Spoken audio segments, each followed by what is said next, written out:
കൃഷ്ണ ഗുരുവായൂരപ്പ ശരണം.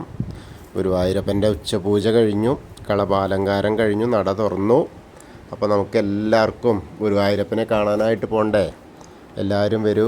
ഗുരുവായൂരപ്പൻ്റെ ചതുർബാഹുവായ വിഗ്രഹത്തിൽ, ദേവകൾ പൂജിതമായ വിഗ്രഹത്തിൽ ഏത് രൂപത്തിലാണ് ഭഗവാൻ നമ്മളെ കാണാനായിട്ട് കാത്തിരിക്കുന്നത് നോക്കണ്ടേ? അങ്ങനെ നമ്മൾ കിഴക്കേ നടയിൽ വന്നിട്ട്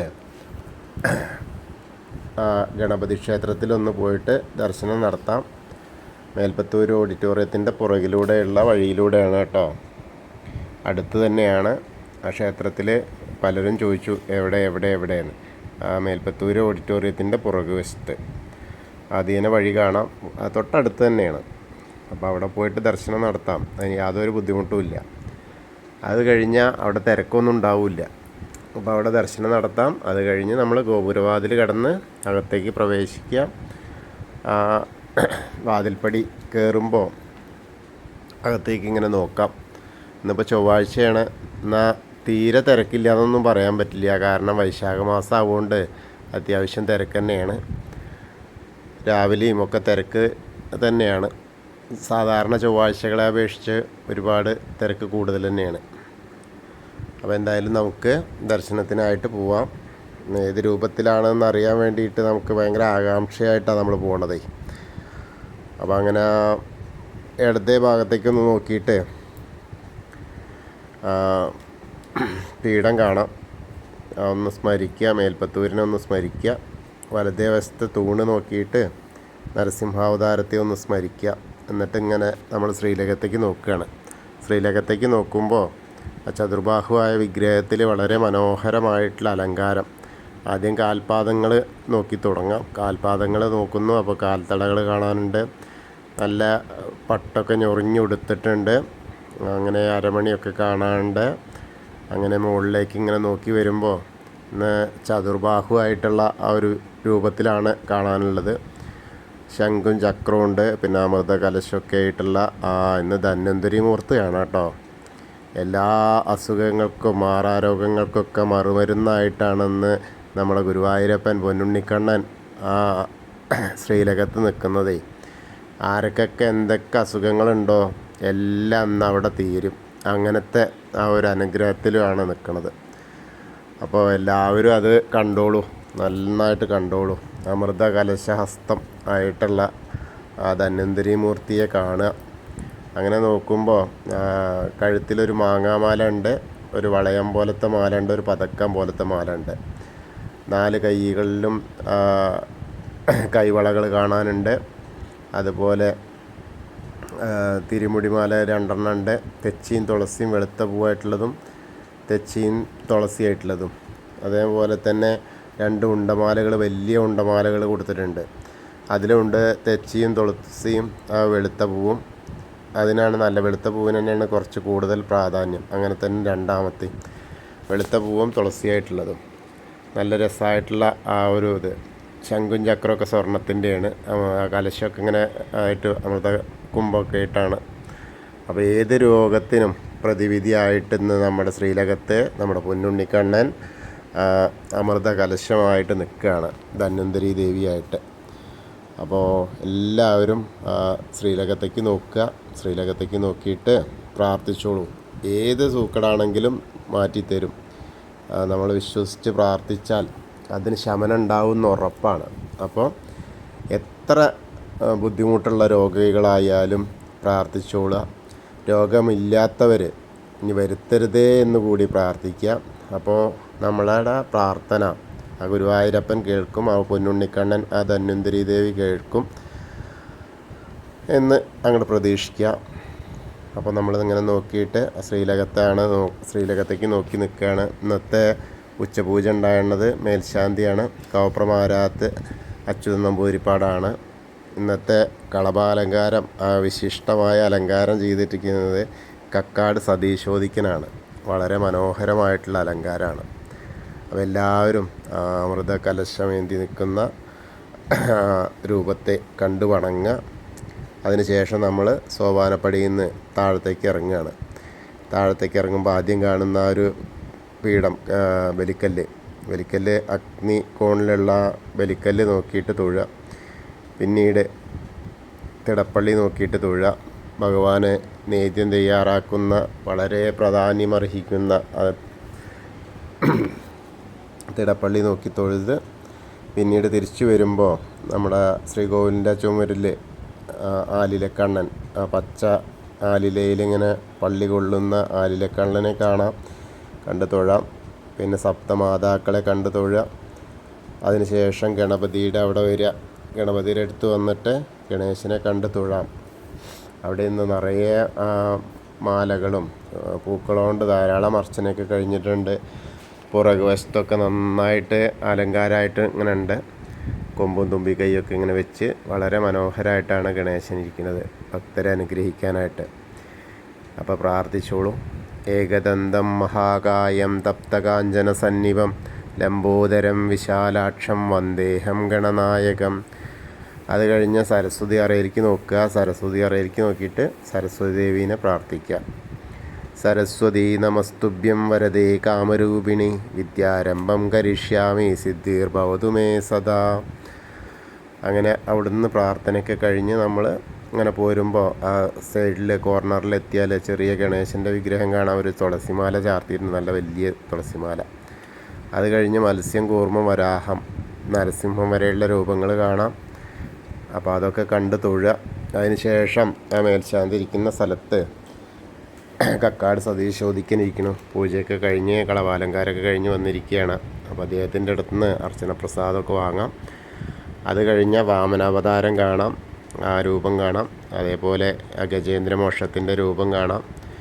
പിന്നെ ഗരുഡൻ്റെ പുറത്തിരിക്കുന്ന വിഷ്ണുവിനെ കാണാം. അതൊക്കെ കണ്ട് തൊഴുത് ഇനി അനന്തപത്മനാഭനെ കണ്ട് തൊഴാം.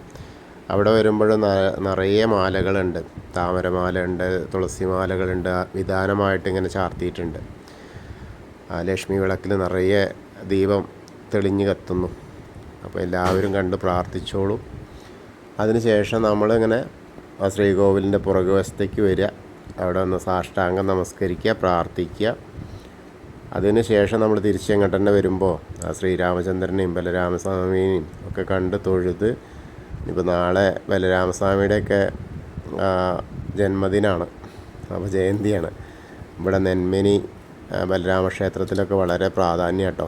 ഗുരുവായൂരും പ്രാധാന്യമാണ്. അക്ഷയതൃതീയയുടെ തിരക്കും ഉണ്ടാവും, കല്യാണങ്ങളും ഇഷ്ടം പോലെയാണ്. അപ്പോൾ അതൊക്കെ കണ്ട് ശ്രീരാമചന്ദ്രനെയൊക്കെ കണ്ട് തൊഴുത് നേരെ കൃഷ്ണനെയൊക്കെ കണ്ട് തൊഴുക, മുരുകനെയൊക്കെ കണ്ട് തൊഴുക. അത് കഴിഞ്ഞാൽ ഹനുമാൻ സ്വാമിയുടെ അടുത്ത് വരിക. ഹനുമാൻ സ്വാമിയുടെ അടുത്ത് നിറയെ കുങ്കുമൊക്കെ അഭിഷേകമായിട്ടുണ്ട്.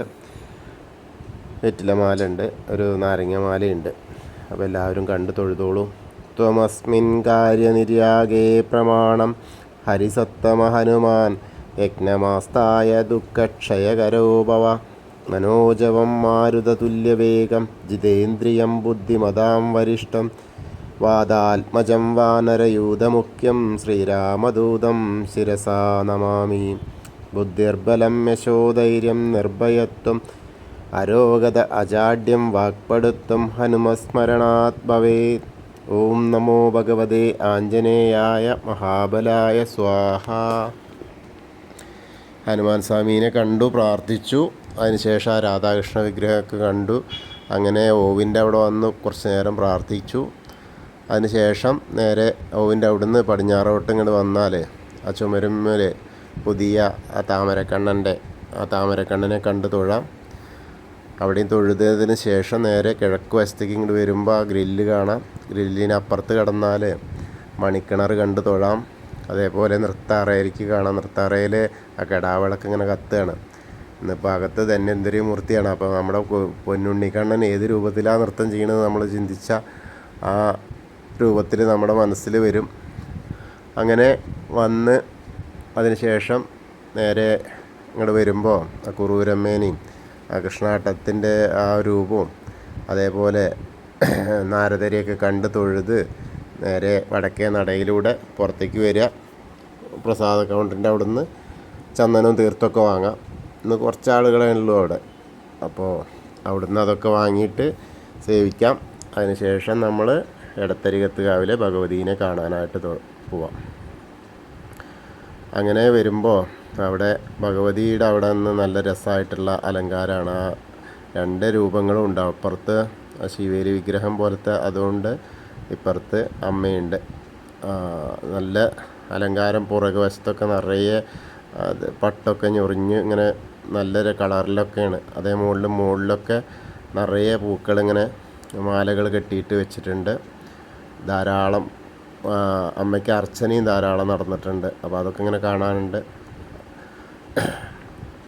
സ്വർണത്തിൻ്റെ പൊട്ടൊക്കെ വെച്ച് 2-3 നെക്ലസ് പോലത്തെ മാലയൊക്കെ, ഒന്ന് കാശുമാല പോലത്തെ ഒരു മാല, പിന്നെ നെക്ലസ് പോലത്തെ മാല, അതൊക്കെ ഇട്ടിട്ടാണ് അമ്മ അണിഞ്ഞൊരുങ്ങി തന്നെയാണ് ഇരിക്കുന്നത്. അപ്പോൾ എല്ലാവരും കണ്ട് പ്രാർത്ഥിച്ചോളൂ. സർവമംഗളമാംഗല്യേ ശിവേ സർവാർത്ഥ സാധികേ ശരണ്യേ ത്രയംബകേ ഗൗരി നാരായണി നമോസ്തുതേ.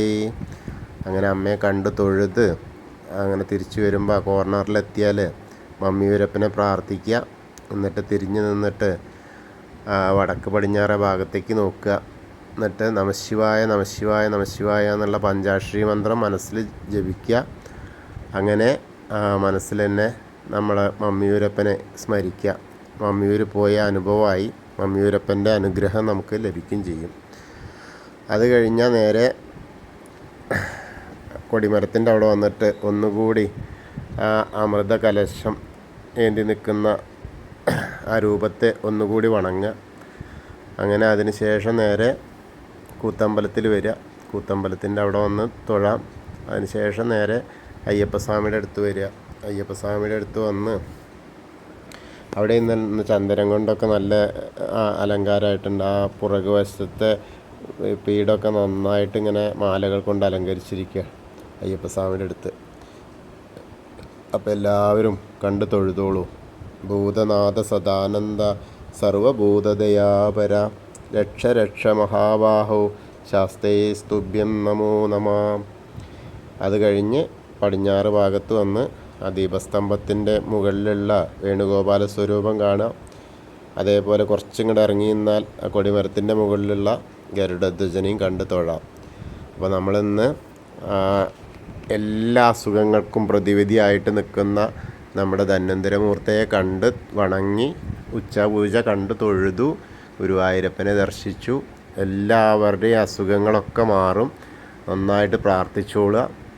അസുഖങ്ങളില്ലാത്തവർക്ക് അതിനുള്ള ആ അസുഖങ്ങൾ ഉണ്ടാവാതിരിക്കാനുള്ള, വീണ്ടും നല്ല ആരോഗ്യത്തോടു കൂടി ജീവിക്കാനുള്ള ആ ഒരു അനുഗ്രഹം നൽകണേന്ന് പ്രാർത്ഥിക്കുക. അപ്പോൾ ആ ഗുരുവായൂരപ്പൻ്റെ അനുഗ്രഹം എല്ലാവരിലേക്കും എത്തും. എന്നെ ശ്രവിക്കുന്നത് ഏത് സമയത്താണെങ്കിലും ആ സമയത്ത് നമ്മൾ ഗുരുവായൂർ വന്ന് തൊഴുന്ന ആ ഒരു പ്രതീതി എല്ലാവർക്കും ഉണ്ടാവട്ടെ. എല്ലാവരും ഒന്ന് ഷെയർ ചെയ്യട്ടോ, മറ്റുള്ളവർക്കും കൂടി എത്തട്ടെ. വരാൻ പറ്റാത്ത ധാരാളം ആളുകൾ പറയുന്നു ഇതുകൊണ്ട് ഒരുപാട് ഗുണമായിട്ടുണ്ട് എന്ന് വിളിച്ചിട്ടൊക്കെ പറയുന്നുണ്ട്. പലർക്കും അത് വളരെ എത്ര സന്തോഷമാണ്, അത്രയ്ക്കും പറഞ്ഞറിയിക്കാൻ പറ്റാത്ത സന്തോഷമായിട്ട്. കാരണം അല്ലെങ്കിൽ ഞങ്ങൾക്ക് അവിടെ എത്താൻ കഴിയാത്തതിൻ്റെ ആ ഒരു ബുദ്ധിമുട്ട് എത്തുന്ന പോലെ ഞങ്ങൾക്ക് അനുഭവപ്പെടുന്നു എന്നൊക്കെ പറയുന്നുണ്ട്. അപ്പോൾ എല്ലാവർക്കും ആ ഗുരുവായൂരപ്പൻ്റെ അനുഗ്രഹം ലഭിക്കട്ടെ. കൃഷ്ണായ വാസുദേവായ ഹരയേ പരമാത്മനെ പ്രണതക്ലേശനാശായ ഗോവിന്ദായ നമോ നമഃ. ഹരേ കൃഷ്ണ. ഗുരുവായൂരപ്പാ ശരണം.